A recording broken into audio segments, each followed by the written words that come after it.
இயேசுவை நம்பினோர் மாண்டதில்லை. என்னென்ன துன்பங்கள் நேரிட்டாலும் சிங்கத்தின் வாய் நின்றும் ரட்சிப்பார். பங்கம் வராதனை ஆதரிப்பார். நெஞ்சமே நீ அஞ்சிடாதே, நம்பினோரை கிருபை சூழ்ந்திடுதே. இம்மட்டும் காத்தவர் இம்மானுவேல், இன்னமும் காத்துன்னை நடத்துவார்.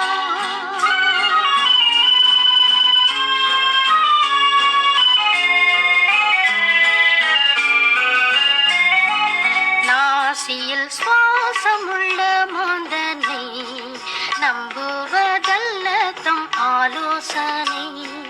கோர பயங்கர காற்றடித்தும் கண்மலை மேல் கட்டும் வீடு நீ